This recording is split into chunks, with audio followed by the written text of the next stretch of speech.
Hello my dear friends, welcome to back my YouTube channel.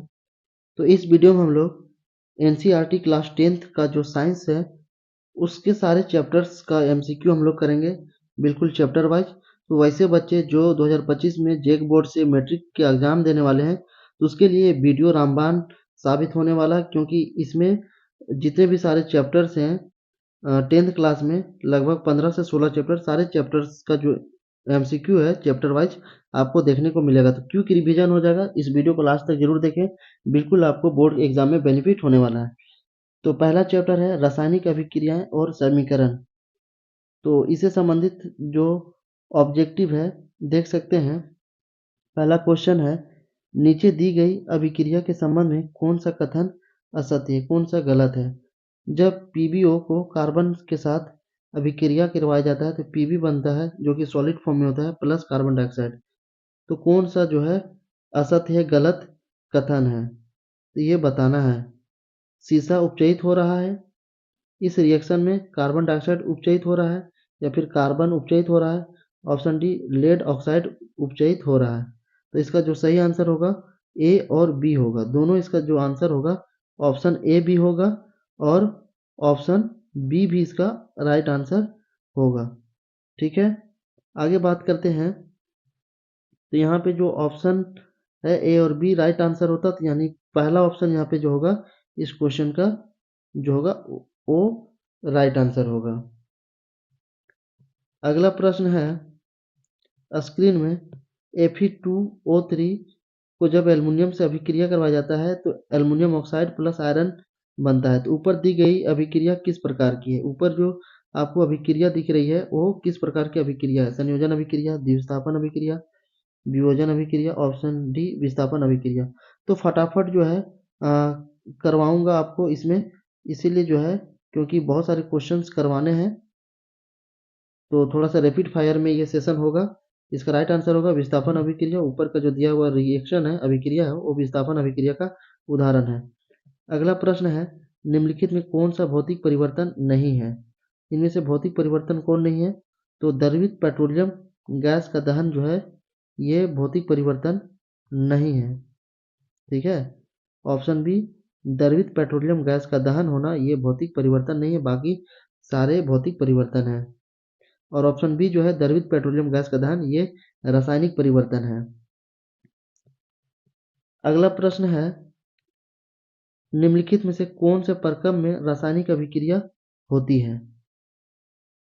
तो option C इसका right answer होगा, उच्च ताप पर वायु की उपस्थिति में कॉपर की तार को। ठीक है, ये आंसर इसका होगा। अगला प्रश्न है, जल का विद्युत अवघटन एक अवघटन अभिक्रिया है। जल के विद्युत अवघटन में मुक्त हुई हाइड्रोजन एवं ऑक्सीजन गैस का मोलर अनुपात क्या है। तो इसका राइट आंसर होगा ऑप्शन डी 2:1। 2:1 जो है इसका राइट आंसर होगा। अगला प्रश्न है, मैग्नीशियम ऑक्साइड का रासायनिक सूत्र क्या है। तो मैग्नीशियम ऑक्साइड का जो रासायनिक सूत्र है वो MgO होता है। इसका आंसर डी होगा। अगला प्रश्न है, कौन सा रासायनिक अभिक्रिया का उदाहरण है। दही का बनना, भोजन का टूटना, किण्वित अंगूर, ऑप्शन डी उपरोक्त में से सभी। तो उपरोक्त में से सभी जो है रासायनिक अभिक्रिया के उदाहरण है। अब आ जाते हैं हम लोग चैप्टर 2 में, अम्ल क्षारक एवं लवण। इससे जो इम्पोर्टेंट MCQ है उसको हम लोग देखते हैं। क्वेश्चन है, कोई विलयन लाल लिटमस को नीला कर देता है तो इसका pH का मान कितना होगा। 1, 4, 5, ऑप्शन डी 10। तो बताइए कितना इसका मान होगा। तो राइट आंसर होगा ऑप्शन डी 10।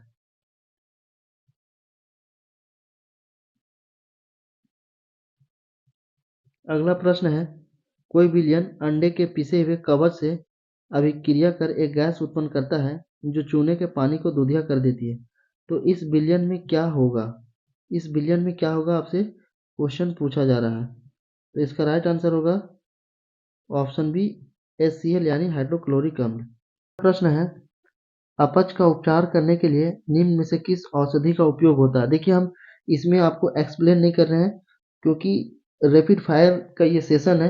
इसमें जो आंसर है सिर्फ मैं आंसर को डिस्कस कर रहा हूँ ताकि आप लोगों को कम समय में क्विक रिवीजन हो सके, क्योंकि आपको अब नया चीज़ नहीं पढ़ना है, क्योंकि एग्जाम सामने है। जो भी चीज़ें आप ऑलरेडी पढ़ चुके हैं उसको आप रिवाइज करना है। नया पढ़ेंगे तो आप ज़्यादा कंफ्यूज हो जाएंगे, इसीलिए आप जो भी पढ़ें अब कम समय में आप उसको ज़्यादा से ज़्यादा रिवाइज करें ताकि आपको चीज़ें याद रहेगी। चौथा क्वेश्चन है, अपच का उपचार करने के लिए निम्न में से किस औषधि का उपयोग होता है? तो अपच को ठीक करने के लिए जो दवा का इस्तेमाल होता है वो होता है एंटासिड, यानी ऑप्शन नंबर सी इसका राइट आंसर होगा, एंटासिड। अगला प्रश्न है, प्लास्टर ऑफ पेरिस किसके द्वारा कठोर होता है? तो प्लास्टर ऑफ पेरिस जो कठोर होता है वो पानी के साथ मिलने से होता है। पानी से मिलने के वजह से जो है प्लास्टर ऑफ पेरिस क्या हो जाता है, कठोर हो जाता है। तो ऑप्शन बी जो होगा इसका बिल्कुल राइट आंसर होगा। ऑप्शन ए जो होगा राइट आंसर होगा, माफ करेंगे, ऑप्शन ए पानी के साथ संयोजन will be the right answer. अगला प्रश्न है, इमली में कौन सा अम्ल पाया जाता है? तो इमली में टार्टरिक अम्ल पाया जाता है, यानी ऑप्शन बी राइट आंसर होगा, टार्टरिक अम्ल। अब अगला चैप्टर आ जाते हैं, चैप्टर नंबर 3 जिसका नाम है धातु और अधातु। इससे संबंधित जो इम्पोर्टेंट एमसीक्यू है उसको हम लोग देखते हैं। सिनेबार किसका अयस्क है? सिनेबार जो है ये किसका अयस्क है? तो ये पारा का अयस्क है। याद रखेंगे, सिनेबार जो है ये पारा का अयस्क है। ऑप्शन नंबर बी सही आंसर है। अगला प्रश्न है, तांबा और जस्ता के मिश्र धातु को क्या कहते हैं? तांबा और जस्ता के जो मिश्र धातु होता है उसको हम लोग पीतल के नाम से जानते हैं, पीतल कहा जाता है। तो ऑप्शन ए राइट आंसर होगा, पीतल जो है बिल्कुल राइट आंसर इस क्वेश्चन का बनेगा। अगला प्रश्न है, तांबा और टीन के मिश्र धातु को क्या कहते हैं? तांबा और टीन के मिश्र धातु को जो है कांसा कहा जाता है। याद रखेंगे, कांसा। ये जो मिश्र धातु से संबंधित क्वेश्चंस आपको दिख रहे हैं, ये क्वेश्चन सब इंपॉर्टेंट है, क्योंकि इससे क्वेश्चंस बोर्ड एग्जाम में अक्सर पूछ लिया जाता है। क्योंकि धातु और अधातु एक ऐसा चैप्टर है, काफी लंबा चैप्टर है, और इससे क्वेश्चंस बहुत अच्छे खासे क्वेश्चंस पूछे जाते हैं। याद रखेंगे, तांबा और टीन के जो मिश्र धातु है उसको कांसा कहा जाता है। अगला प्रश्न है, ये तो रिपीट हो गया हमको लगता है, ये सारे हो चुका। आगे हम लोग बात करते हैं, सीसा एवं टीन के मिश्र धातु को क्या कहते हैं? तो सीसा और टीन के मिश्र धातु को हम लोग सोल्डर कहते हैं। तो ये चारों क्वेश्चन जो है आप जरूर याद रखेंगे, मिश्र धातु से जो क्वेश्चन आपको दिख रहे हैं। तो सीसा और टीन के मिश्र धातु को सोल्डर कहते हैं। अगला प्रश्न है, निम्न में से किसे चाकू से आसानी से काटा जा सकता है?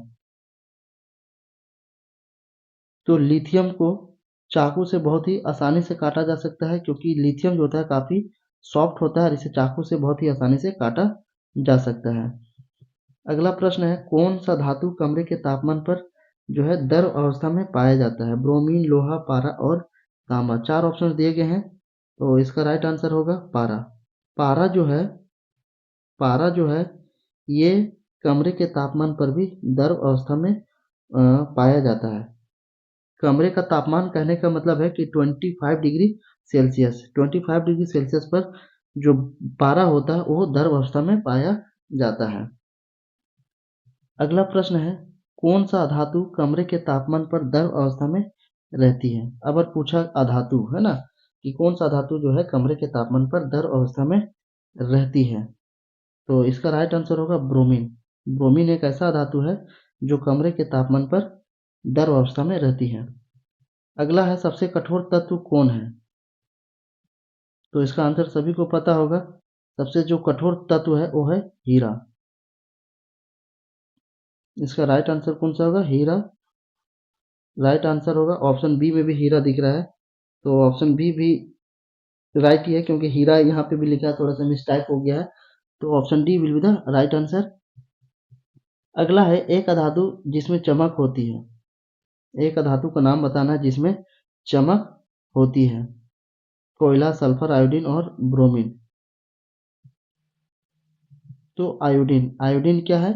एक अधातु होती है जो कि इसमें चमक पाई जाती है। तो याद रखेंगे, आयोडीन एक अधातु है और इसमें अधातु होने के बावजूद भी इसमें चमक होती है। अगला प्रश्न है, वह कौन सा धातु है जो विद्युत का सुचालक होता है? तो इसका राइट आंसर होगा ग्रेफाइट। ग्रेफाइट जो है ग्रेफाइट जो है एक अधातु है, लेकिन ये विद्युत का सुचालक है, तो ये अपवाद में है। वैसे जो अधातु होते हैं वो विद्युत के सुचालक नहीं होते हैं, लेकिन ये अपवाद है।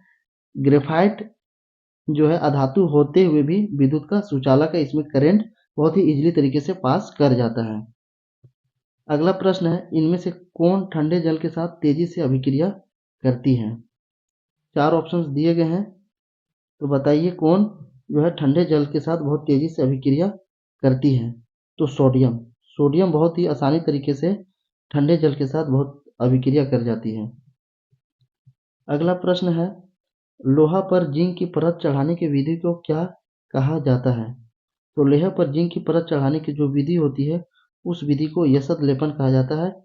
और यसत लेपन एक ऐसी प्रक्रिया होती है जिससे लोहे को जंग लगने से बचाया जाता है। यहाँ से भी क्वेश्चन पूछा जा सकता है कि धातुओं में जो है जिंक की परत क्यों चढ़ाई जाती है? तो जंग से बचाने के लिए, और जिंक की परत चढ़ाने की जो प्रक्रिया होती है, विधि होती है, उसको यसत लेपन कहा जाता है।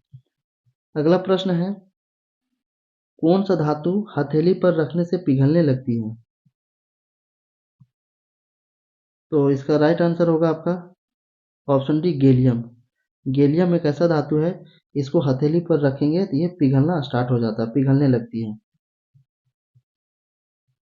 सर्वाधिक तन्य धातु कौन सा है? तन्य का मतलब होता है जिसको हम तार के रूप में खींच सकते हैं, तो इनमें से कौन सबसे तन्य धातु है? तो सोना जो है इसका राइट आंसर होगा ऑप्शन ए, सोना, है ना। सोना सर्वाधिक तन्य धातु है।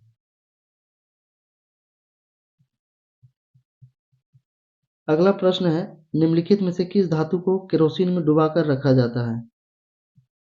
मैग्नीशियम, सोडियम, मरकरी और टंगस्टन। तो सोडियम को केरोसिन तेल में डुबाकर रखा जाता है, क्योंकि सोडियम काफ़ी अभिक्रियाशील धातु है। अगर इसे खुला छोड़ दिया जाए, खुला में रखा जाए, तो ये बहुत ही तेज़ी से हवा के साथ अभिक्रिया करेगा, इसीलिए इसे जो है केरोसिन तेल में डुबाकर रखा जाता है। अगला प्रश्न है, वह परमाणु जो अपने संयोजी इलेक्ट्रॉन का त्याग आसानी से कर देता है वो कहलाता है? तो क्या कहलाएगा? विद्युत धनात्मक कहलाएगा।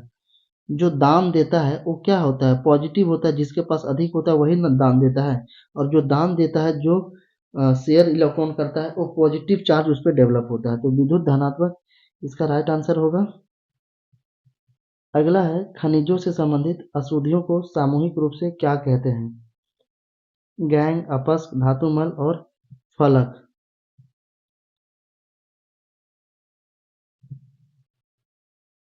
तो इसका राइट आंसर होगा गैंग, है ना। इसका सही आंसर क्या बनेगा? गैंग। अब अगला प्रश्न है, अगला चैप्टर है चैप्टर नंबर 4, कार्बन और इसके यौगिक।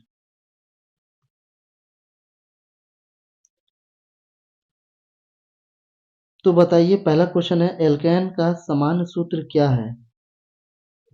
एल्केन का जो सामान्य सूत्र है वो है CnH2n+2, यानी ऑप्शन बी इसका राइट आंसर होगा। एल्केन का जो सामान्य सूत्र है CnH2n+2। ये क्वेश्चन भी बहुत इंपॉर्टेंट है, याद रखेंगे, ये क्वेश्चन अक्सर पूछा जाता है हर बार मैट्रिक के एग्जाम में।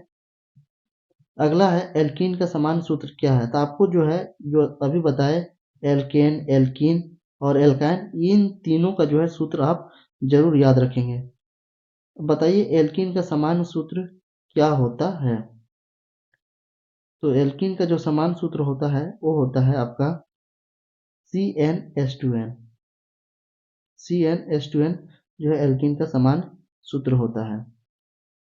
अगला है, एल्काइन का सामान्य सूत्र क्या है? तो एल्काइन का जो सामान्य सूत्र है वो है CnH2n, CnH2n-2। ये याद रखेंगे आप।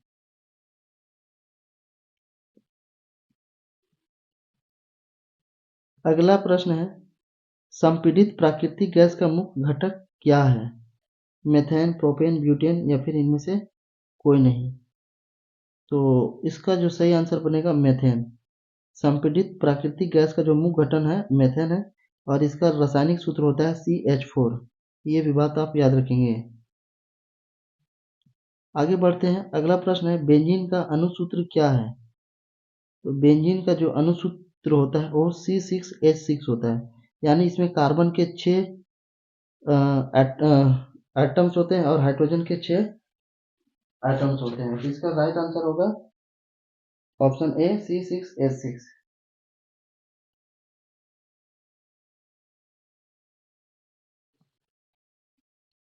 अगला प्रश्न है समजात श्रेणी के क्रमागत दो सदस्यों के परमाणु भार में कितना अंतर होता है?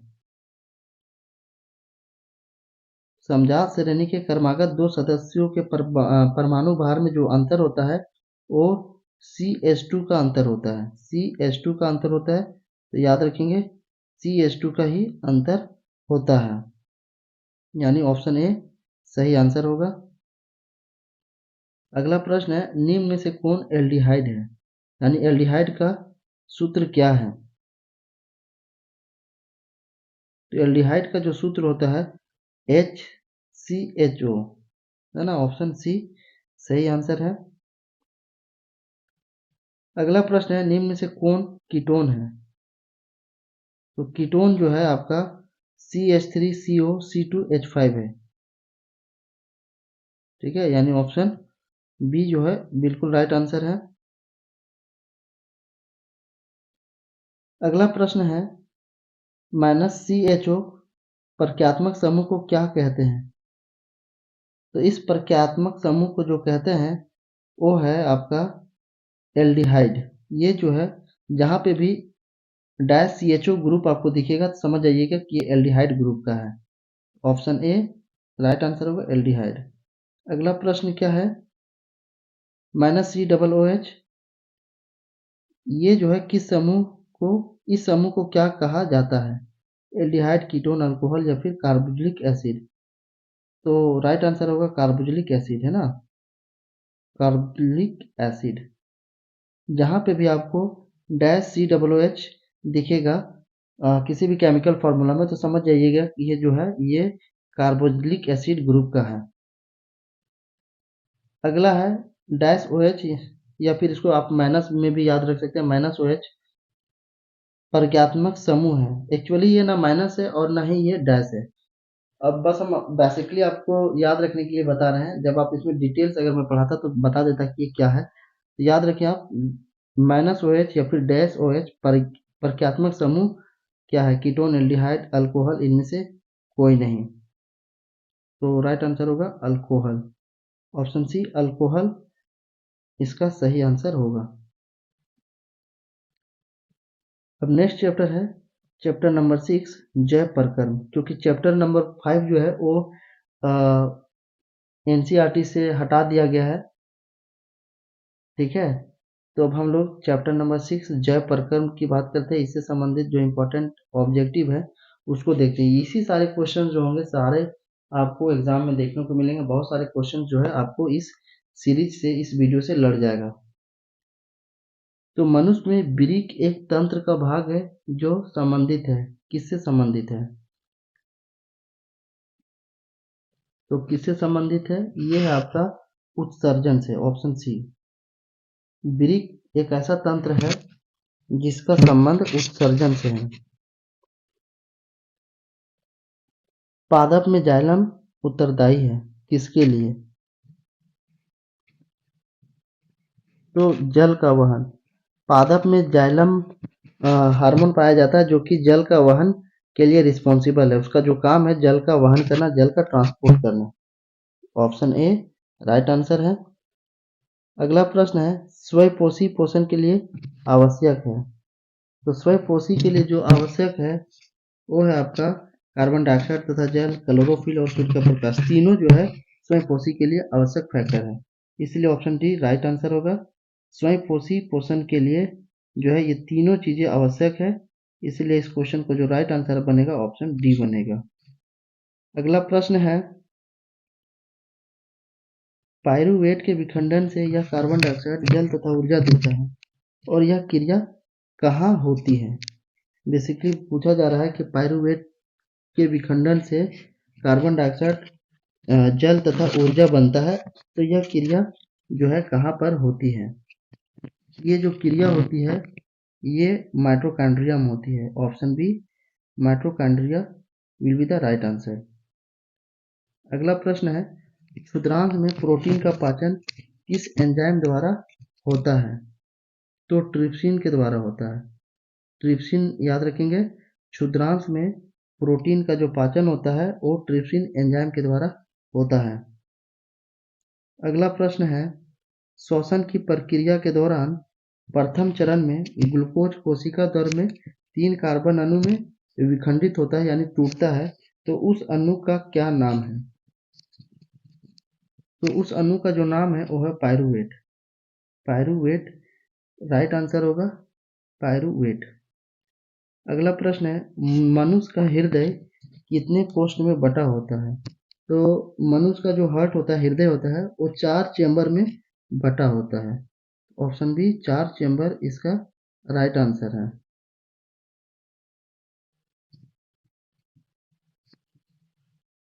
अगला प्रश्न है पादप में फ्लोएम उत्तरदायी है। पादप में फ्लोएम एंजाइम हार्मोन्स पाए जाते हैं, ये किसके लिए उत्तरदायी होता है? जल का वहन, भोजन का वहन, या फिर अमीनो अम्ल का वहन, या फिर ऑक्सीजन का वहन? तो इसका सही आंसर होगा भोजन का वहन। पादप में जो फ्लोएम पाया जाता है इसका मुख्य रूप है भोजन का वहन करना।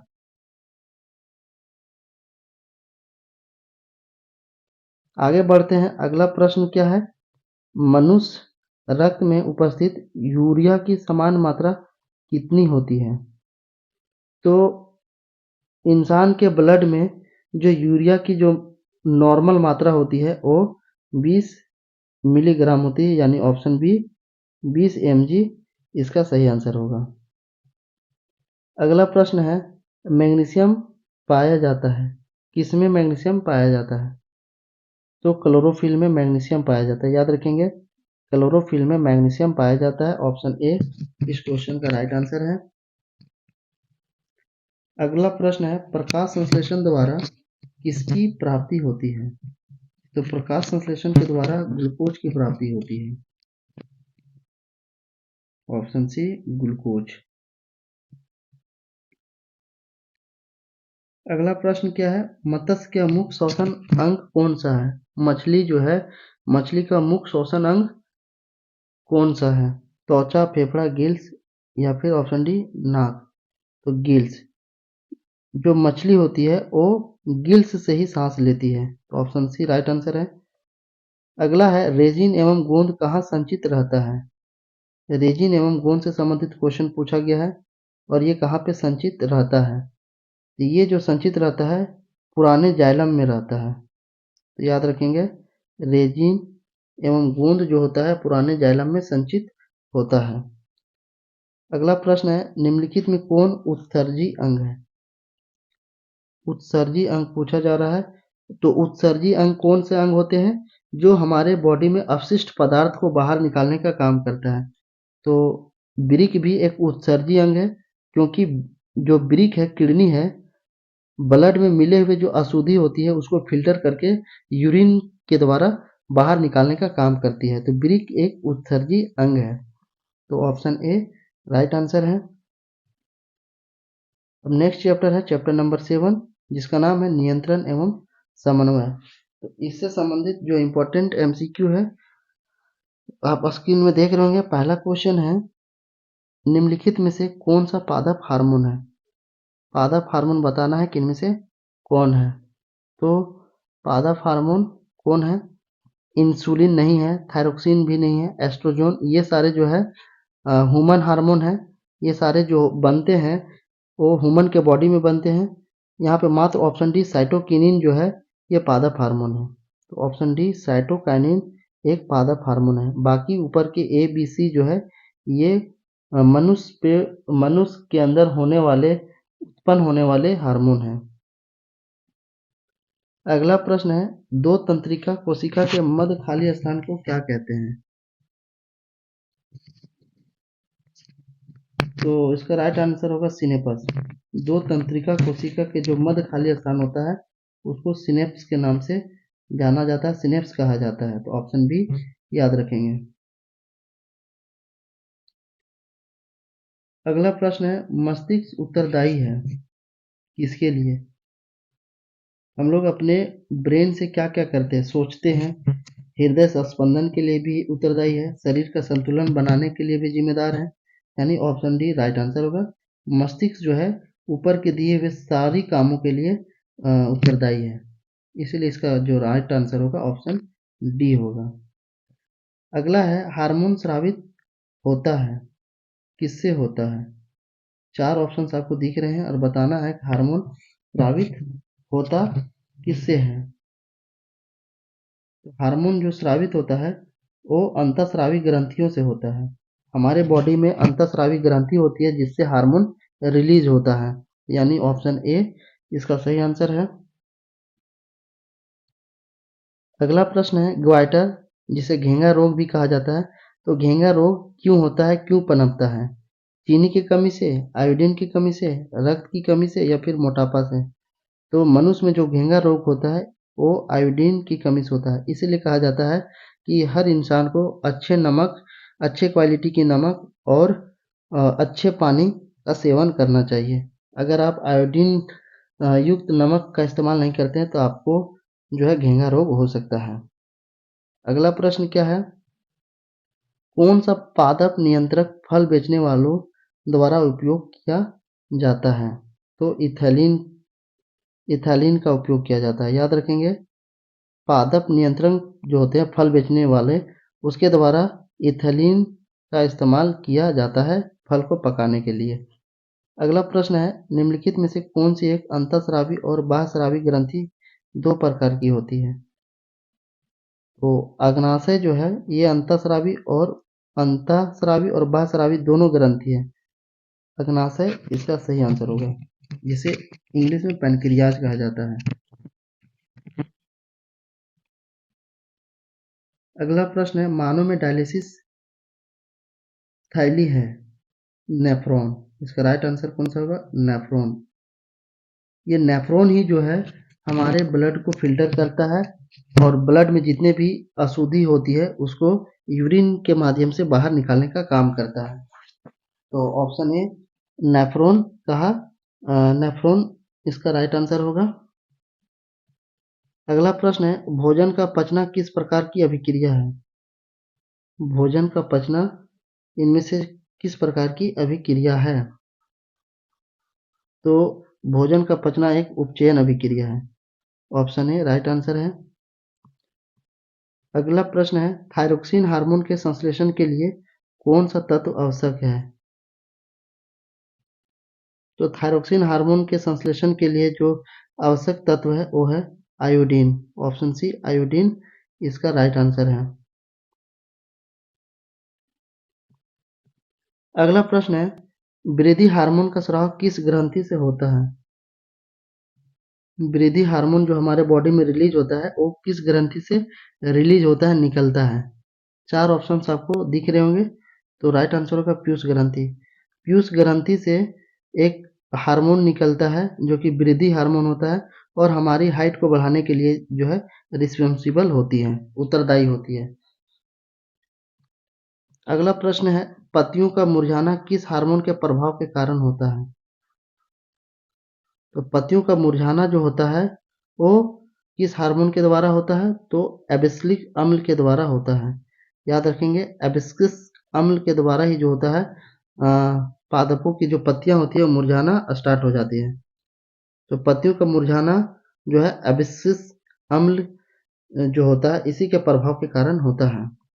अगला प्रश्न क्या है, मस्तिष्क का मुख्य सोचने वाला भाग कौन सा है? मस्तिष्क का वो कौन सा मुख्य भाग है जिससे हम सोच पाते हैं? प्रमस्तिष्क, मध्य मस्तिष्क, मेरुरज्जु और ऑप्शन डी अग्र मस्तिष्क। तो ऑप्शन डी अग्र मस्तिष्क, जो हम सोचने का काम करते हैं वो मस्तिष्क के जो अग्र मस्तिष्क का जो भाग है उसी से हम सोच पाते हैं।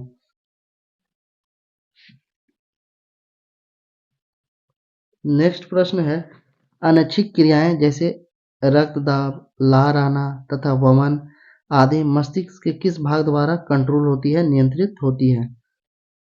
चार ऑप्शंस आपको दिख रहे हैं स्क्रीन में, तो बताइए रक्त दाब, लार आना, वमन आदि जो है मस्तिष्क के किस भाग द्वारा कंट्रोल होता है?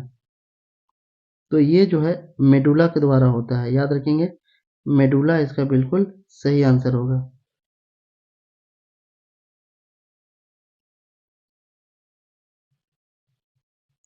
अब नेक्स्ट चैप्टर है चैप्टर नंबर 8, जीव जनन कैसे करते हैं। ये बायोलॉजी का चैप्टर है।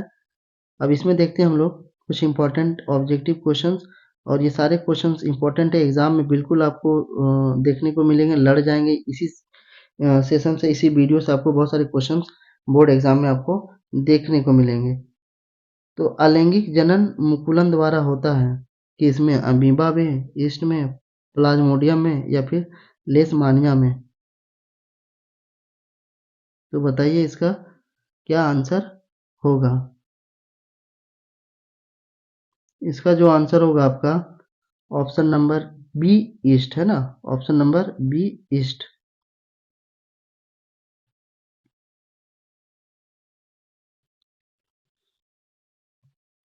अगला प्रश्न है निम्नलिखित में कौन मानव में मादा जनन तंत्र का भाग नहीं है? तो इसका सही आंसर होगा, इसका जो राइट आंसर होगा आपका शुक्रवाहिका है ना, याद रखेंगे इसका सही आंसर होगा शुक्रवाहिका। शुक्रवाहिका जो है ये मानव में मादा जनन तंत्र का भाग नहीं है। शुक्रवाहिका किस में होता है? ये पुरुष जनन तंत्र में होता है। जिसे स्पर्म वाहिका जो होती है वो किस में होती है? ये मेल में होता है, यानी पुरुष में होता है, ना कि फीमेल में। तो ऑप्शन सी राइट आंसर है। अगला प्रश्न है परागकोश में होते हैं बाह्यदल, अंडाशय, अंडाणु या फिर परागकण। तो परागकोश में जो है परागकण होते हैं, ऑप्शन डी राइट आंसर होगा। परागकोश में परागकण होते हैं। अगला प्रश्न क्या है, क्वेश्चन नंबर 4, प्लेनेरिया में किस विधि से विभाजन होता है? आपको बताना है प्लेनेरिया जो होता है उसमें किस विधि से विभाजन होता है। 4 ऑप्शंस आपको दिए गए हैं। इसमें जो विभाजन विधि है वो है पुनरुद्भवन। पुनरुद्भवन विभाजन विधि से ही जो है प्लेनेरिया में होता है। अगला प्रश्न है निम्न में से कौन एक लिंगी पुष्प का उदाहरण है? इनमें कौन एक लिंगी पुष्प का उदाहरण है? तो पपीता, याद रखेंगे पपीता एक लिंगी पुष्प का उदाहरण है।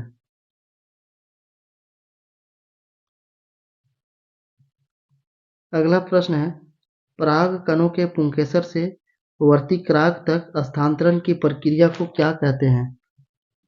तो परागकण कहते हैं, याद रखेंगे परागकण कहते हैं। क्वेश्चन नंबर 7, एक हार्मोन का नाम बताइए जो लड़कों में यौन अवस्था के लक्षणों को नियंत्रित करता है, कंट्रोल करता है। तो उस हार्मोन का जो नाम है वो है टेस्टोरोन। टेस्टोरोन हार्मोन ही जो है लड़कों में यौनावस्था के लक्षण को नियंत्रित करता है। अगला प्रश्न है एक ऐसे जीव का नाम बताइए जिसमें बहुखंडन विधि से प्रजनन होता है। एक जीव का नाम बताना है जिसमें बहुखंडन विधि से प्रजनन होता है। तो वो जो है अमीबा है, राइट आंसर होगा अमीबा। अमीबा एक ऐसा जीव है जिसमें बहुखंडन विधि से प्रजनन होता है। क्वेश्चन नंबर 9, ब्रायोफिल में अलैंगिक जनन की किस विधि द्वारा प्रजनन होता है? 4 ऑप्शंस आपको दिए गए हैं स्क्रीन में। तो इसका राइट आंसर होगा कायिक प्रवर्धन। ब्रायोफिल में जो है कायिक प्रवर्धन विधि द्वारा प्रजनन होता है। क्वेश्चन नंबर 10, जब एक पुष्प के परागकण दूसरे पुष्प के वर्तिक्राग तथा वर्तिक्राग तक स्थानांतरित होते हैं तो उसे क्या कहते हैं? तो उसे क्या कहते हैं क्वेश्चन पूछा जा रहा है।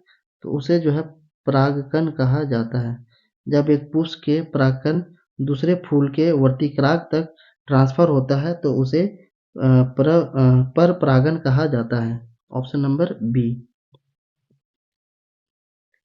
अगला प्रश्न है, इनमें से कौन स्त्रीकेसर का भाग नहीं है? स्त्रीकेसर का भाग कौन नहीं है? तो ये ऑप्शन नंबर डी, परागकोश। परागकोश जो है ये स्त्रीकेसर का भाग नहीं है। अगला प्रश्न है, जो जनन कोशिका अपेक्षाकृत बड़ी होती है और जिसमें भोजन का भंडार भी संचित होता है उसे क्या कहा जाता है? 4 ऑप्शंस आपको स्क्रीन में दिख रहे होंगे। सही आंसर आपको बताना है इसका क्या होगा। तो राइट आंसर होगा आपका मादा पुगमक। ठीक है, आगे बढ़ते हैं। इनमें से कौन नर जनन तंत्र का भाग नहीं है? नर जनन तंत्र का भाग कौन नहीं है? आपका इसका राइट आंसर होगा ऑप्शन डी, गर्भाशय। गर्भाशय जो होता है वो किस में होता है?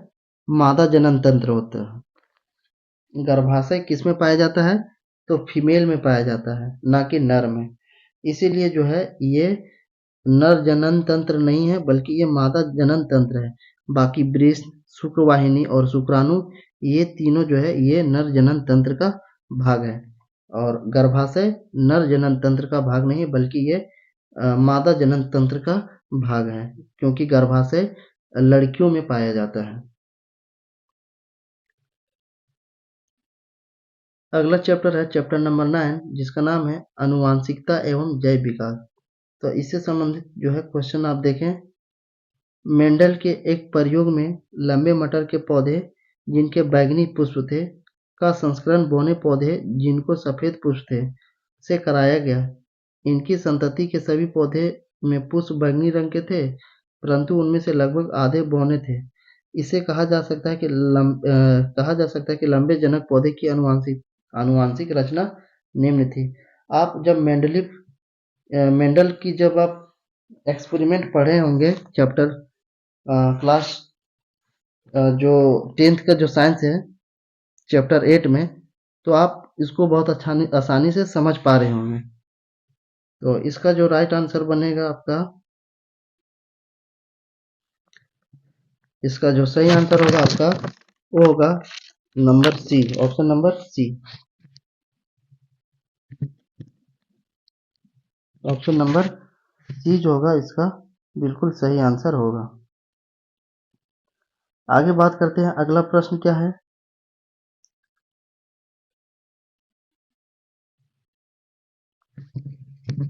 अगला प्रश्न है, एक मिनट,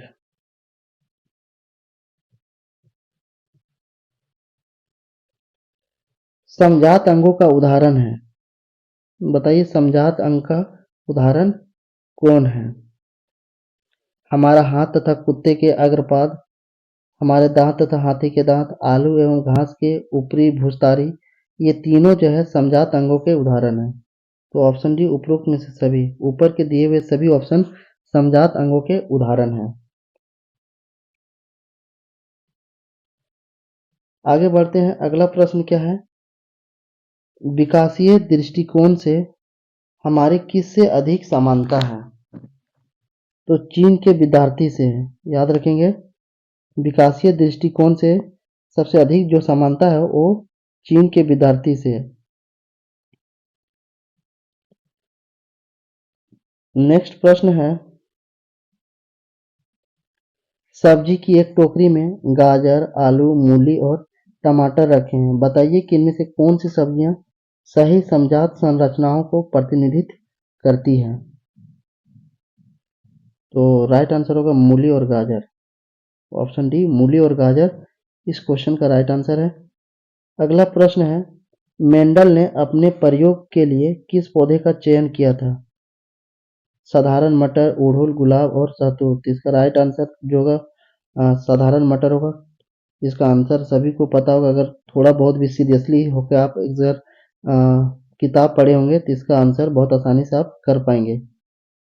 मेंडल ने जो है अपने प्रयोग में जो पौधे को सेलेक्ट किया था, चयन किया था, वो साधारण मटर था। इसी पे एक्सपेरिमेंट किया था। तो ऑप्शन ए, साधारण मटर। आगे बढ़ते हैं। अगला प्रश्न है, गुणसूत्र किसमें पाए जाते हैं? बताइए गुणसूत्र किसमें पाए जाते हैं? तो गुणसूत्र कहाँ पाया जाता है? केंद्रक में पाया जाता है। ऑप्शन डी, गुणसूत्र कहाँ पे पाया जाता है? केंद्रक में पाया जाता है। नेक्स्ट है चैप्टर नंबर 10, प्रकाश परावर्तन एवं अपवर्तन। ये बहुत लंबा चैप्टर है और इससे बहुत सारे क्वेश्चन जो है पूछे जाते हैं। इसमें न्यूमेरिकल्स भी पूछे जाते हैं, है ना। तो प्रकाश परावर्तन एवं अपवर्तन से जो इम्पोर्टेंट क्वेश्चन है आप देख रहे होंगे स्क्रीन में, निम्नलिखित में से कौन सा पदार्थ लेंस बनाने के लिए प्रयुक्त नहीं है? ठीक है, क्वेश्चन पूछा जा रहा है कि वो कौन सा पदार्थ है जिसे लेंस बनाने के लिए प्रयोग नहीं किया जा सकता है? जल, कांच, प्लास्टिक और ऑप्शन डी मिट्टी। तो राइट आंसर होगा मिट्टी। मिट्टी का उपयोग लेंस बनाने में नहीं किया जा सकता। बाकी जल, कांच और प्लास्टिक इसको लेंस बनाने के लिए उपयोग किया जा सकता है।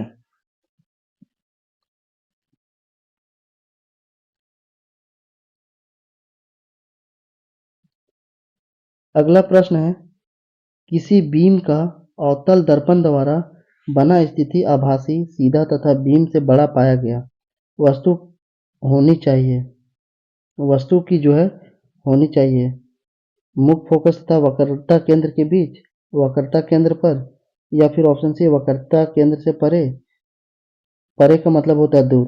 दर्पण के ध्रुव तथा मुख्य फोकस के बीच होना चाहिए। तो इसका जो राइट आंसर बनेगा आपका ऑप्शन नंबर डी, दर्पण के ध्रुव तथा मुख्य फोकस के बीच जब रखेंगे, ठीक है, तो जो अवतल दर्पण में जो बीम का जो इमेज बनेगा वो आभासी, सीधा और बीम से बड़ा बनेगा।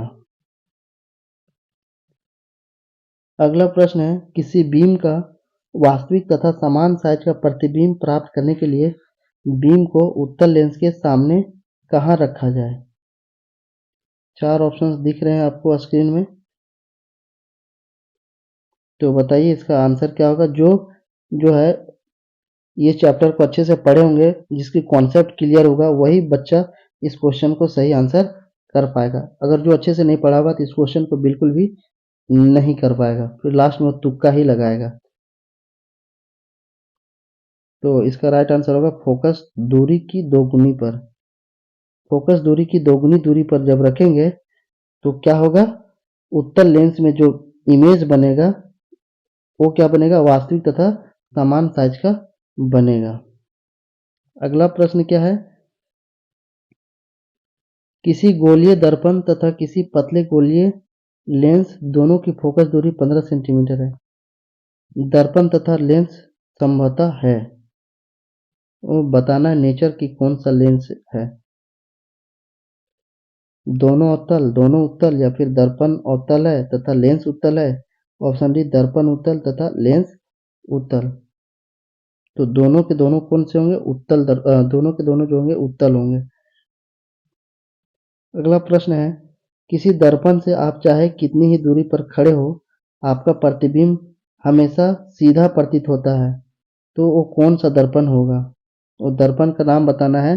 जो दर्पण से आप कितनी ही दूरी पर खड़े हो तो आपका जो इमेज बनता है, प्रतिबिंब बनता है, वो हमेशा सीधा बनता है, सीधा प्रतीत होता है। तो कौन सा दर्पण होगा?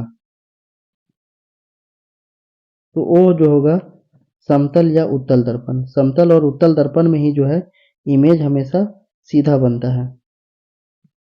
अगला प्रश्न है, किसी शब्दकोश में पाए गए छोटे अक्षरों को पढ़ते समय आप निम्न में से कौन सा लेंस पसंद करेंगे?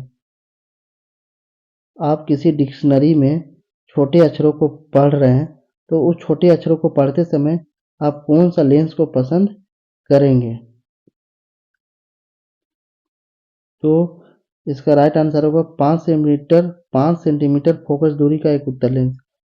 5 सेंटीमीटर फोकस दूरी का एक जो उत्तल लेंस है उसी को हम पसंद करेंगे।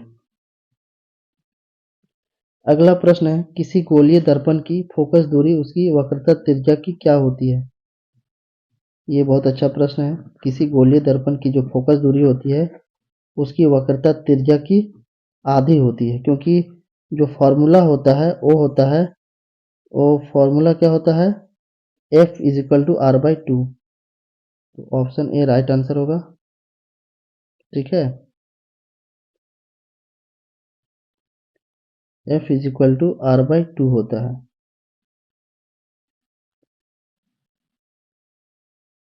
तो गोलीय दर्पण की जो फोकस दूरी होती है वो वक्रता त्रिज्या की आधी होती है।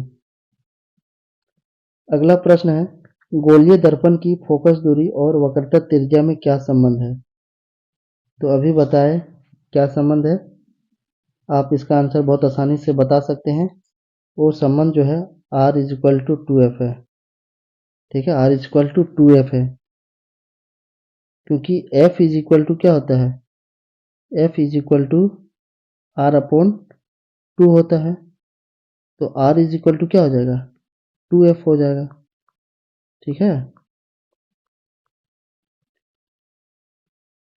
अगले प्रश्न की ओर हम लोग बढ़ते हैं। अगला प्रश्न है, एक गोलीय दर्पण की वक्रता त्रिज्या 32 सेंटीमीटर है, तो उसकी फोकस दूरी क्या होगी?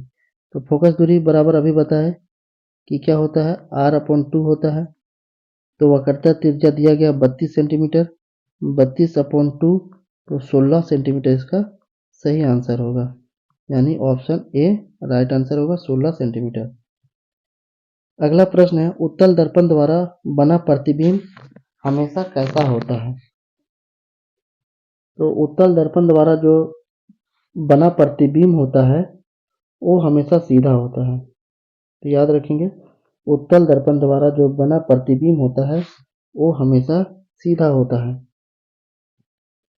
लेंस की क्षमता का एसआई मात्रक क्या है? लेंस की जो क्षमता का एसआई मात्रक है वो है डायोप्टर। ऑप्शन बी डायोप्टर इसका राइट आंसर होगा।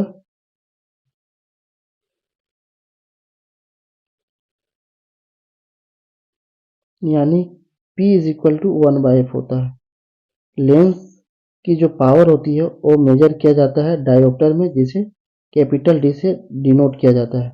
और उसका जो फॉर्मूला होता है reciprocal of focal length. Power of lens जो होता है उसका फॉर्मूला 1/f होता है।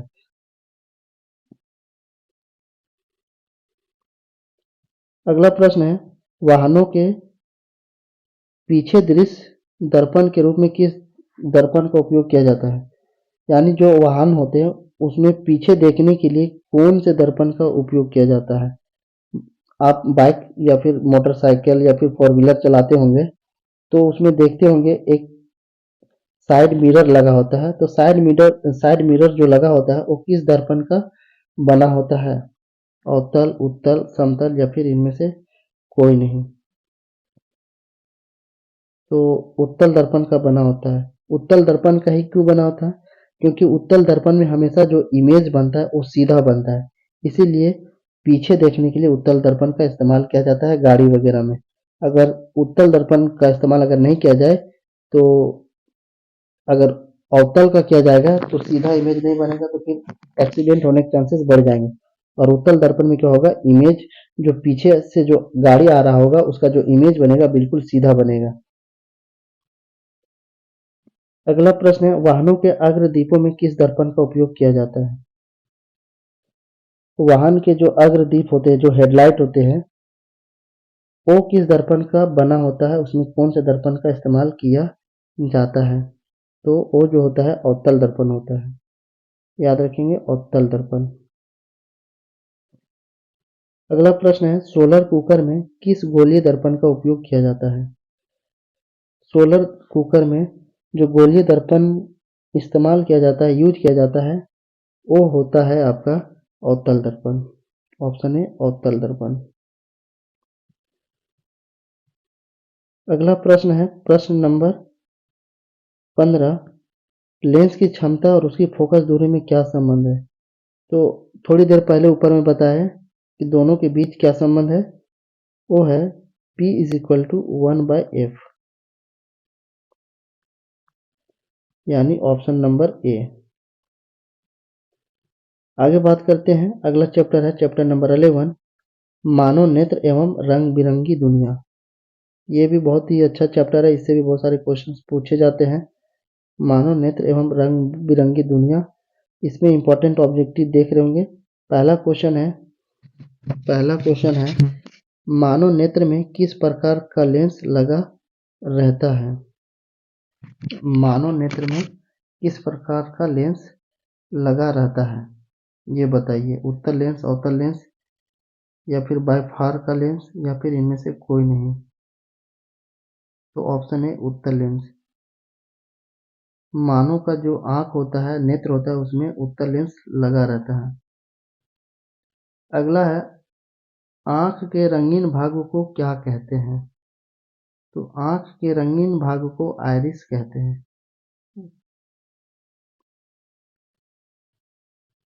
क्वेश्चन नंबर 3, मानव नेत्र जिस भाग पर किसी वस्तु का प्रतिबिंब बनाते हैं वह क्या कहलाता है।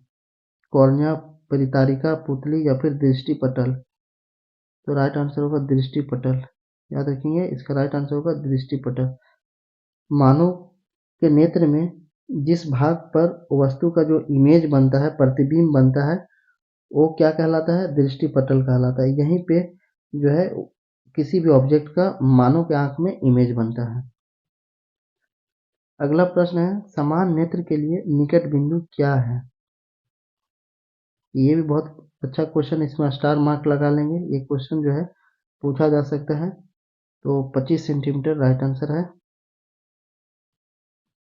नेत्र द्वारा किस वस्तु का कैसा प्रतिबिंब बनता है। आंख के द्वारा किसी वस्तु का कैसा प्रतिबिंब बनता है, ये क्वेश्चन पूछा जा रहा है। तो वास्तविक एवं उल्टा। हमारे आंख में जो किसी भी वस्तु का जो इमेज बनता है, प्रतिबिंब बनता है, वो वास्तविक और उल्टा बनता है। क्वेश्चन नंबर 6, मानव नेत्र की सामान्य दृष्टि के लिए दूर बिंदु कितनी दूरी पर होती है। तो अनंत पर। याद रखेंगे, मानव नेत्र की समान दृष्टि के लिए जो दूर बिंदु होती है वो अनंत पर होती है। क्वेश्चन नंबर 7, नेत्र में प्रवेश करने वाले प्रकाश की मात्रा को कौन नियंत्रित करता है। तो नियंत्रित जो करता है वो पुतली करता है। याद रखिए कि नेत्र में प्रवेश होने वाली जो प्रकाश है उसकी मात्रा को पुतली के द्वारा कंट्रोल किया जाता है। क्वेश्चन नंबर 8, निकट दृष्टि दोष को किस लेंस से दूर किया जाता है। निकट दृष्टि दोष एक ऐसा दोष है जिसमें सामने की वस्तुएं साफ दिखाई देती है लेकिन दूर की वस्तुएं साफ नहीं दिखाई देती है। तो इस दृष्टि को जो है, इस दृष्टि दोष को दूर करने के लिए जो लेंस का इस्तेमाल किया जाता है वो लेंस है आपका अवतल लेंस। अवतल लेंस याद रखेंगे, इसका सही आंसर होगा। और यहीं पे अगर दीर्घ दृष्टि पूछता तो दीर्घ दृष्टि दोष को दूर करने के लिए जो है उत्तल लेंस का इस्तेमाल किया जाता है, लेकिन यहाँ पे निकट पूछा है इसलिए इसका आंसर होगा अवतल लेंस।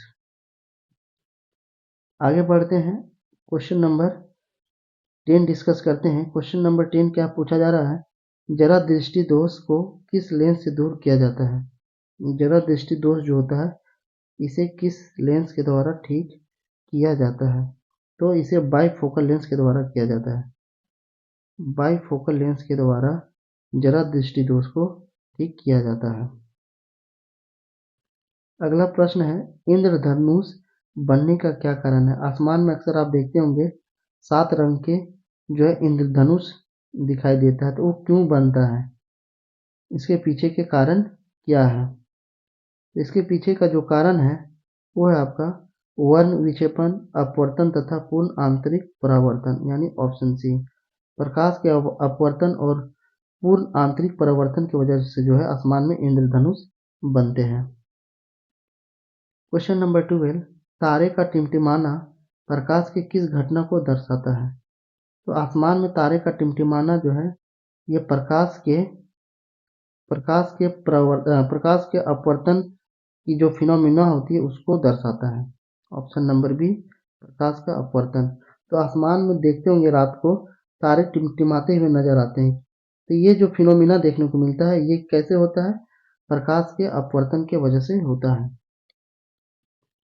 क्वेश्चन नंबर 13, आकाश का रंग नीला क्यों दिखाई देता है। तो इसके पीछे का जो साइंस है वो है आपका प्रकाश का प्रकीर्णन के कारण। आकाश का जो रंग होता है नीला दिखाई देता है, वो प्रकाश का परिकीर्णन के कारण दिखाई देता है। क्वेश्चन नंबर 14, खतरे का निशान के रूप में किस रंग का प्रयोग किया जाता है? तो ये आंसर सभी को पता होगा। खतरे का जो निशान होता है उसको मुख्यतः लाल रंग से दिखाया जाता है।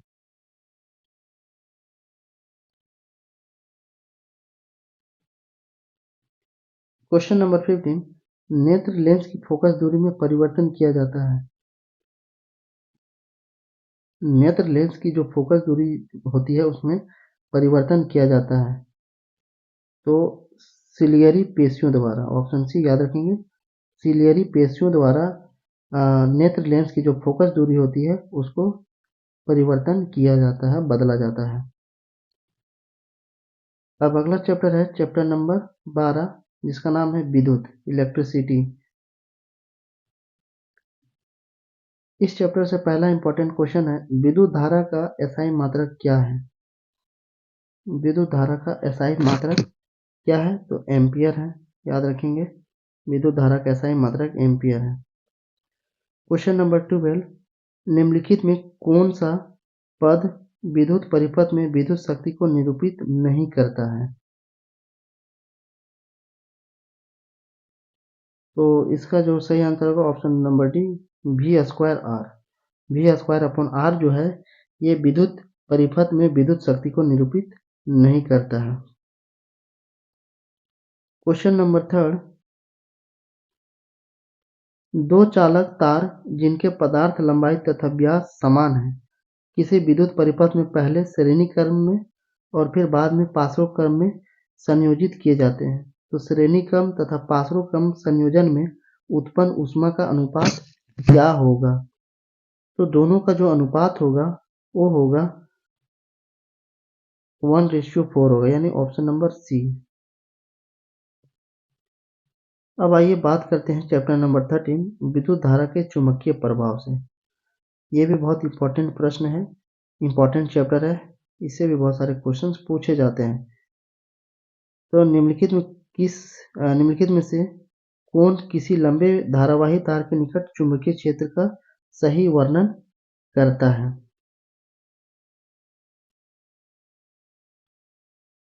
तो ऑप्शन नंबर डी जो होगा इसका राइट आंसर होगा, ऑप्शन नंबर डी। चुंबकीय क्षेत्र की संकेंद्रित क्षेत्र रेखाओं का केंद्र तार होता है, यानी ऑप्शन नंबर डी इसका सही आंसर है। आगे बात करते हैं, विद्युत चुम्बकीय प्रेरण की परिघटना क्या होती है? तो इसका सही आंसर होगा, कुंडली तथा चुंबक के बीच अपेक्षित गति के कारण कुंडली में प्रेरित विद्युत धारा उत्पन्न होती है। क्वेश्चन नंबर 3, विद्युत धारा उत्पन्न करने की युक्ति को क्या कहते हैं? ये भी बहुत इंपॉर्टेंट क्वेश्चन है, आप इसको स्टार मार्क लगा लेंगे, ठीक है। विद्युत धारा उत्पन्न करने की जो डिवाइस है, युक्ति है, उसे क्या कहा जाता है? तो जनित्र कहा जाता है ना, डायनमो जिसे इंग्लिश में कहा जाता है। तो याद रखेंगे, विद्युत धारा उत्पन्न करने की जो युक्ति होती है उसे जनित्र कहा जाता है। अगला प्रश्न है, किसी एसी जनित्र तथा डीसी जनित्र में एक मूलभूत अंतर होता है। तो एसी जनित्र और डीसी जनित्र में कौन सा एक मूलभूत अंतर होता है? वो अंतर आपको बताना है कि कौन सा अंतर होता है।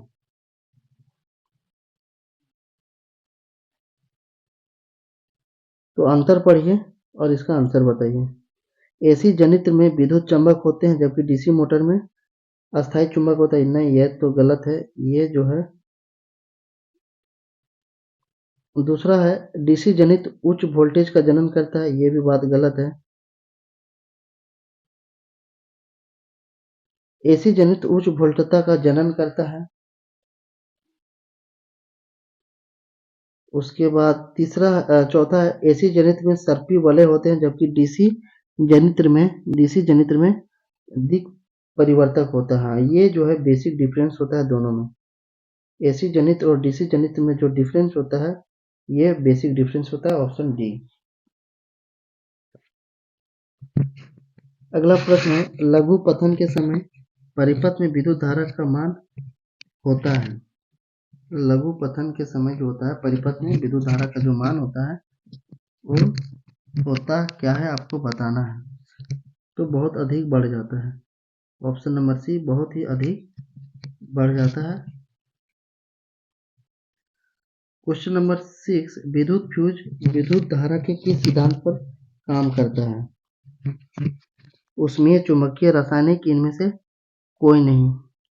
तो ऊष्मीय सिद्धांत पर काम करता है। विद्युत फ्यूज जो होता है विद्युत धारा के ऊष्मीय सिद्धांत पर कार्य करता है।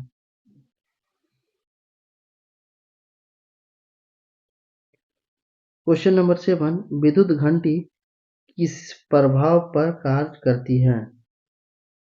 तो विद्युत घंटी जो होती है वो चुंबकीय प्रभाव पर काम करती है। क्वेश्चन नंबर 8, डायनमो का सिद्धांत क्या है? डायनमो जो है किस प्रिंसिपल पर वर्क करता है? तो विद्युत चुंबकीय प्रेरण पर। याद रखेंगे डायनमो जो है ये विद्युत चुंबकीय प्रेरण पर विद्युत चुंबकीय प्रेरण के सिद्धांत पर आधारित है। क्वेश्चन नंबर 9, विद्युत बल्ब में कौन सी गैस भरी होती है? विद्युत बल्ब में जो गैस भरी होती है वो निष्क्रिय गैस भरी रहती है। इलेक्ट्रिक बल्ब में निष्क्रिय गैस भरी रहती है, याद रखेंगे। क्वेश्चन नंबर 10, विद्युन्मप तार किस रंग का होता है? तो ऑप्शन बी, लाल रंग का होता है। जब आप घरों में वायरिंग करते होंगे तो उसमें जो देखिए इलेक्ट्रिक सर्किट में दो होता है, एक होता है पॉजिटिव फेज और नेगेटिव फेज, पॉजिटिव और न्यूट्रल फेज। तो जो पॉजिटिव फेज का जो तार होता है वो लाल रखा जाता है। क्यों? ताकि मिस्त्री को ये समझ में आ जाए इसमें जो है पॉजिटिव फेज है, यानी इसमें करंट फ्लो हो रहा है। तो वही क्वेश्चन पूछा जा रहा है कि विद्युत के तार में किस विद्युन्मप यानी जिसमें इलेक्ट्रिक करंट फ्लो हो रहा है उस तार का रंग होता है वो कैसा होता है? तो लाल होता है।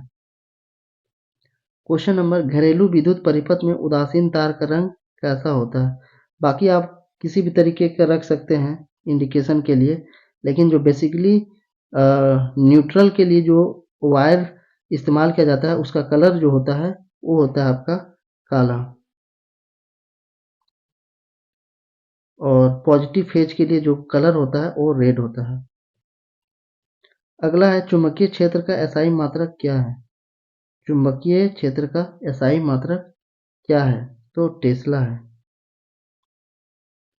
चुंबकीय क्षेत्र मैग्नेटिक फील्ड का एसआई यूनिट टेस्ला होता है। क्वेश्चन नंबर 13, विद्युत चुंबकीय प्रेरण की खोज किसके द्वारा की गई थी? चार ऑप्शंस आपको स्क्रीन में दिख रहे हैं। तो विद्युत चुंबकीय प्रेरण की जो खोज किया था उसका नाम है फराइडे। फराइडे के द्वारा विद्युत चुंबकीय प्रेरण का खोज किया गया था। क्वेश्चन नंबर 14, चुंबकीय क्षेत्र के प्रभाव में विद्युत धारा। चार ऑप्शंस दिए गए हैं, आपको बताना है। ऊष्मा उत्पन्न करती है, आकर्षण बल उत्पन्न करती है, चालक पर बल उत्पन्न होता है, या फिर इनमें से कोई घटना नहीं घटती है। तो राइट आंसर होगा ऑप्शन सी, चालक पर बल उत्पन्न होता है। चुंबकीय क्षेत्र के प्रभाव में जो होता है विद्युत धारा चालक पर बल उत्पन्न होता है, फोर्स जनरेट होता है। क्वेश्चन नंबर 15, चुंबक द्वारा धारावाही चालक पर लगाए गए बल की दिशा ज्ञात करनी है। तो चुंबक द्वारा धारावाही चालक पर लगाए गए जो बल होती है उसकी दिशा किधर होती है? आप उसको कैसे जो है आइडेंटिफाई करते हैं? तो फ्लेमिंग का वाम हस्त नियम से आइडेंटिफाई करते हैं, पता लगाते हैं। चुंबक द्वारा धारावाहिक चालक पर जो बल लगाया जाता है तो बल की जो दिशा होती है वो आप किससे आइडेंटिफाई करते हैं, पता लगाते हैं? तो फ्लेमिंग के वाम हस्त नियम से पता लगाया जाता है। नेक्स्ट क्वेश्चन है चैप्टर नंबर 14 से, जिसका नाम है ऊर्जा के स्रोत। निम्नलिखित में कौन नवीकरणीय ऊर्जा स्रोत नहीं है? नवीकरणीय ऊर्जा स्रोत कौन नहीं है? तो ऑप्शन सी कोयला। कोयला जो है नवीकरणीय ऊर्जा स्रोत नहीं है। बाकी सौर ऊर्जा, पवन ऊर्जा और जल ऊर्जा ये सारे नवीकरणीय ऊर्जा स्रोत हैं। क्वेश्चन नंबर 2, गर्म जल प्राप्त करने के लिए हम सौर ऊर्जा उपयोग किस दिन नहीं कर सकते हैं? ये बहुत ही आसान सा प्रश्न है, ठीक है। बादलों वाले दिन हम इस्तेमाल नहीं कर सकते हैं। क्वेश्चन नंबर 3, निम्नलिखित में कौन जैव मात्रा ऊर्जा स्रोत का उदाहरण नहीं है? बताना है कि इनमें कौन जैव मात्रा ऊर्जा स्रोत का उदाहरण नहीं है। तो नाभिकीय ऊर्जा। नाभिकीय ऊर्जा जैव मात्रा ऊर्जा स्रोत का उदाहरण नहीं है। क्वेश्चन नंबर 4, जितने ऊर्जा स्रोत हम उपयोग में लाते हैं उनमें से अधिकांश सौर ऊर्जा को निरूपित करते हैं। निम्नलिखित में कौन सा ऊर्जा स्रोत अंततः और ऊर्जा से व्युत्पन्न नहीं है? तो नाभिकीय ऊर्जा इसका राइट आंसर होगा, है ना, याद रखेंगे, नाभिकीय ऊर्जा।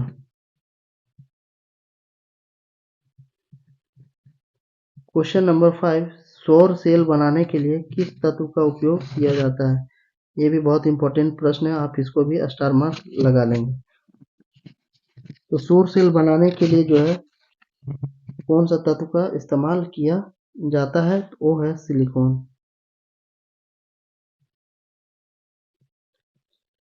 क्वेश्चन नंबर 6, यूरेनियम से प्राप्त ऊर्जा। तो कौन सी ऊर्जा प्राप्त होती है यूरेनियम से? तो नाभिकीय ऊर्जा प्राप्त होती है। ऑप्शन नंबर सी, यूरेनियम से हमें नाभिकीय ऊर्जा प्राप्त होती है। क्वेश्चन नंबर 7, निम्नलिखित में से कौन सी ऊर्जा समुद्र से प्राप्त नहीं होती है? समुद्र से प्राप्त नहीं होने वाली ऊर्जा क्या है? उसका नाम आपको बताना है, स्क्रीन में आपको दिख रहे हैं। तो ऑप्शन नंबर डी, भूतापीय ऊर्जा। भूतापीय ऊर्जा ये एक ऐसी ऊर्जा है जो समुद्र से प्राप्त नहीं होती है। क्वेश्चन नंबर 8, महासागरीय तापीय ऊर्जा का कारण है।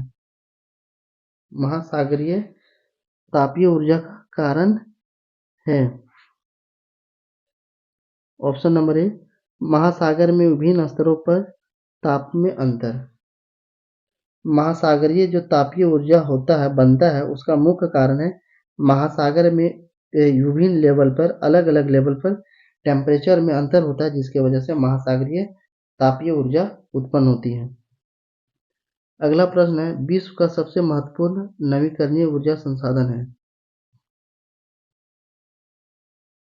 4 ऑप्शंस दिए गए हैं, इसका राइट आंसर होगा सौर विकिरण।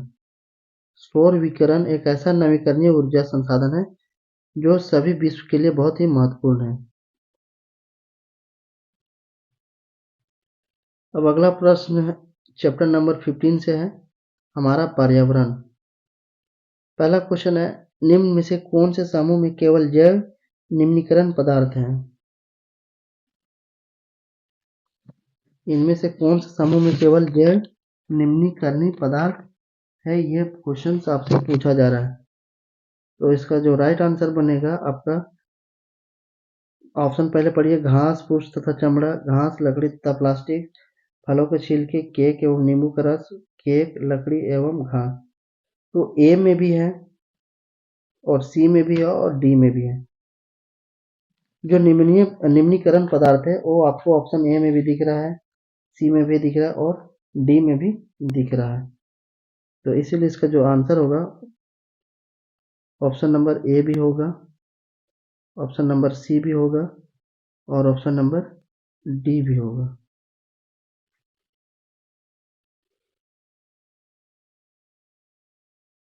अगला प्रश्न है, इनमें से कौन एक भौतिक कारक नहीं है? भौतिक कारक कौन नहीं है बताना है। ताप, वर्षा, वायु, सूक्ष्म जीव। तो सूक्ष्म जीव जो है ये एक भौतिक कारक नहीं है। क्वेश्चन नंबर 3, निम्न में से कौन आहार श्रृंखला का निर्माण करता है? आहार श्रृंखला का जो निर्माण करता है वो कौन है? घास, बकरी तथा मानव। घास को कौन खाता है? बकरी खाता है। और बकरी को कौन खाता है? मानव खाता है। तो यही आहार श्रृंखला का निर्माण कर रहा है। तो option number B. Question number 4, निम्न में से कौन पर्यावरण मित्र व्यवहार कहलाते हैं? इनमें से कौन इको फ्रेंडली है? इको फ्रेंडली आपको बताना है।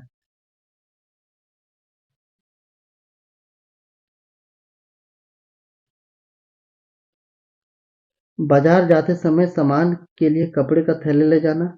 हाँ, ये तो इन्वायरमेंट के लिए अच्छा है, इससे नुकसान नहीं होगा। कार्य समाप्त हो जाने पर लाइट तथा पंखे का स्विच बंद करना, ये भी जो है इससे इलेक्ट्रिक एनर्जी का सेविंग होगा। ये बहुत इंपॉर्टेंट है हमारे इन्वायरमेंट के लिए। स्कूटर पर जाने के बजाय विद्यालय तक पैदल जाना, इससे भी क्या होगा, हमारे इन्वायरमेंट को किसी तरीके का कोई नुकसान नहीं होगा। तो ए, बी और सी तीनों क्या है, बिल्कुल इको फ्रेंडली फैक्टर्स दिए गए, ऑप्शन दिए गए, इसीलिए ऑप्शन डी राइट आंसर होगा, यानी उपरोक्त के सभी। क्वेश्चन नंबर 5, निम्न में से कौन अजैव निम्नकरणीय पदार्थ है? इनमें से कौन अजैव निम्नकरणीय पदार्थ है? तो प्लास्टिक। प्लास्टिक अजैव निम्नीकरणीय पदार्थ है, क्योंकि प्लास्टिक एक ऐसा मटेरियल है जो कि मिट्टी में बायोडिग्रेडेबल नहीं होता है। ठीक है, बाकी लकड़ी, कागज और टमाटर ये सारे जैव निम्नीकरणीय पदार्थ है, ये मिट्टी में क्या होते हैं, विघटित हो जाते हैं, जबकि प्लास्टिक मिट्टी में विघटित नहीं होता है। क्वेश्चन नंबर 6, एक पारितंत्र में निम्नलिखित में कौन शामिल होता है? एक जो परितंत्र होता है उसमें कौन कौन शामिल होता है? तो जीवधारी और निर्जीव दोनों। इकोसिस्टम का जो निर्माण होता है उसमें ह्यूमन बींग्स भी होते हैं, जिसमें जान होते हैं, लिविंग थिंग्स और नॉन लिविंग थिंग्स। ठीक है, सजीव और निर्जीव जितने भी वस्तुएं हैं वो सारे मिल करके क्या करते हैं, इकोसिस्टम बनाते हैं। इकोसिस्टम यानी परितंत्र के जो भाग हैं वो जीवधारी भी हैं और निर्जीव भी हैं। तो ऑप्शन बी सही है। क्वेश्चन नंबर 7, किसी आहार श्रृंखला में अजैव निम्नीकरणीय पीड़कनाशियों का प्रत्येक उच्चतर पोषी स्तर पर बढ़ती हुई मात्रा में एकत्रित होते जाना क्या कहलाता है? ये जो कहलाता है वो आपका जैव आवर्धन कहलाता है। जैव आवर्धन जो है ऑप्शन नंबर डी सही है। क्वेश्चन नंबर 8, निम्न में कौन एक प्राथमिक उपभोक्ता है? प्राथमिक उपभोक्ता जो पहले खाता है, शेर, हिरन, मगरमच्छ, मनुष्य। तो ऑप्शन नंबर बी हिरन। हिरन क्या है, एक प्राथमिक उपभोक्ता है। क्वेश्चन नंबर 9, हरे पौधों में क्लोरोफिल एवं सूर्य के प्रकाश की उपस्थिति में ग्लूकोज का निर्माण कहलाता है। तो ये प्रकाश संश्लेषण कहलाता है। ठीक है, प्रकाश संश्लेषण के द्वारा पेड़ पौधे क्या करते हैं, भोजन बनाते हैं। तो हरे पौधे में जो है, हरे पौधे में क्लोरोफिल पाया जाता है और यही क्लोरोफिल जो है फोटोसिंथेसिस यानी प्रकाश संश्लेषण के लिए रिस्पॉन्सिबल होता है। क्वेश्चन नंबर 10, पदार्थों के अपघटन के लिए जिम्मेदार कौन होता है? तो एंजाइम होता है। पदार्थों के अपघटन में जो जिम्मेदार होता है वो होता है enzyme, option number B. Question number 11, प्रकाश संश्लेषण होता है केवल पत्तियों में, केवल तनों में या फिर पौधे के सभी हरे भागों में? तो पौधे के सभी हरे भागों में प्रकाश संश्लेषण होता है।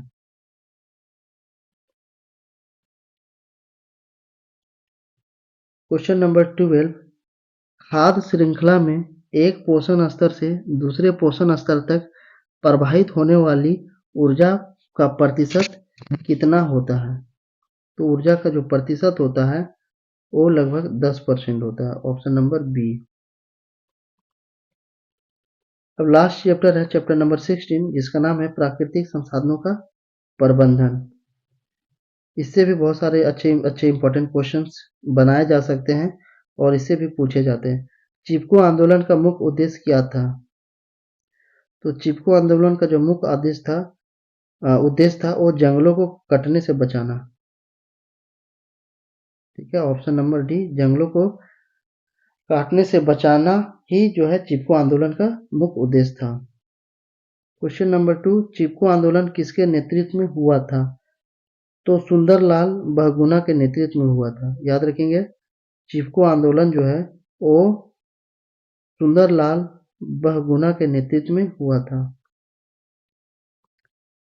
क्वेश्चन नंबर 3, निम्न में से कौन सा बड़े बांध बनाने का लाभ नहीं है? बड़े बांध बनाने का लाभ इनमें से कौन सा नहीं है? जैव विविधता में कमी। ऑप्शन नंबर सी, जैव विविधता में कमी जो है बड़े बांध बनाने का लाभ नहीं है। बाकी अगर बड़ा बांध बनाते हैं तो इसमें हम जल का पर्याप्त भंडार कर सकते हैं, जल जमा कर सकते हैं, विद्युत भी उत्पादन कर सकते हैं, अधिक जल खपत करने वाली फसलों की विविधता में भी उपयोग किया जा सकता है। ये सारे क्या है, बड़े बांध बनाने के लाभ हैं। लेकिन ऑप्शन सी जो है जैव विविधता में कमी आ जाएगी, ये कहना बिल्कुल गलत होगा। इसीलिए ये ऑप्शन जो है गलत है। क्वेश्चन नंबर 4, जीवाश्म ईंधन के अपूर्ण दहन से उत्पन्न अत्यधिक विषैल उत्पाद होता है। जीवाश्म ईंधन अगर अच्छी तरीके से पूरा नहीं जले तो एक बहुत ही विषैला उत्पाद, बहुत ही एक विषैला गैस बनता है, और वो गैस का जो नाम है वो है कार्बन मोनोऑक्साइड।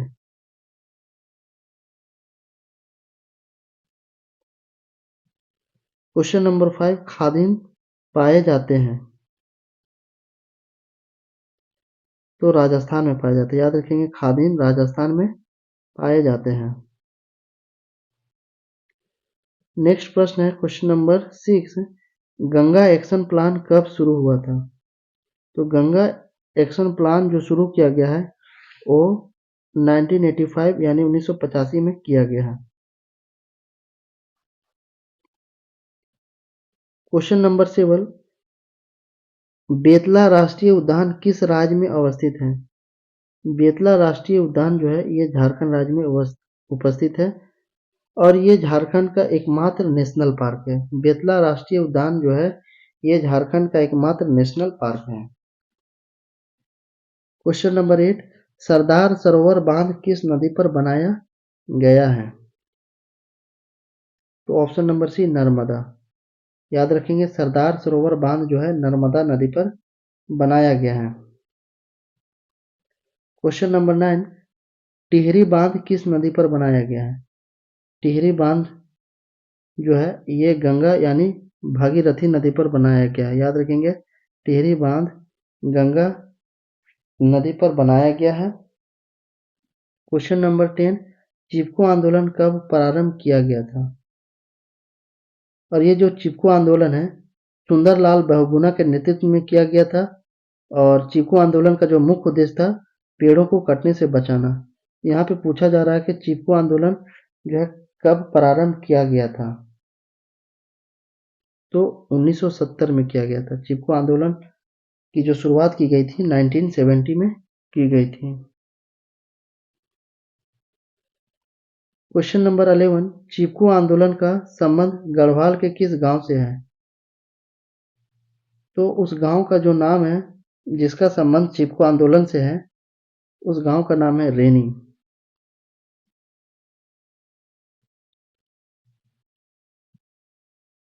बिश्नोई लोग किस वृक्ष के संरक्षण के लिए प्रसिद्ध हैं?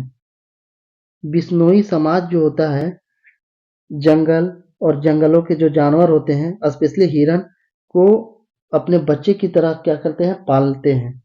तो बिश्नोई लोग किस वृक्ष के संरक्षण के लिए फेमस हैं? खेजड़ी वृक्ष, भारत वृक्ष, सागवान वृक्ष, इनमें से कोई नहीं। तो खेजड़ी वृक्ष। बिश्नोई समाज के जो लोग होते हैं वो खेजड़ी वृक्ष के संरक्षण के लिए फेमस माने जाते हैं। क्वेश्चन नंबर 13, जैव विविधता के विशिष्ट स्थल क्या है? तो जैव विविधता के जो विशिष्ट स्थल है वो है आपका जंगल।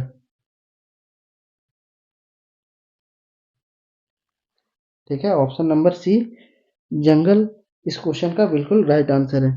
तो इस तरीके से जो है हम लोगों ने एनसीईआरटी क्लास 10 के साइंस के सारे चैप्टर का एमसीक्यू हम लोग फायर रिवीजन किए, रैपिड रिवीजन जिसे हम कह रहे हैं। ये क्वेश्चंस बहुत इंपॉर्टेंट थे। आने वाले जो बोर्ड एग्जाम है 2025 में आपको इस वीडियो से बहुत सारे क्वेश्चंस आपको बिल्कुल हाउ बहू टेली करता हुआ नजर आएगा। इस वीडियो को आप लास्ट तक जरूर देखें और रट ले सारे क्वेश्चंस के आंसर, ताकि आपको एग्जाम में बेनिफिट हो। तो नेक्स्ट हम लोग जो है एसएसटी का रैपिड फायर रिवीजन करेंगे। तो फिर मिलते हैं नेक्स्ट वीडियो में। Thanks for watching.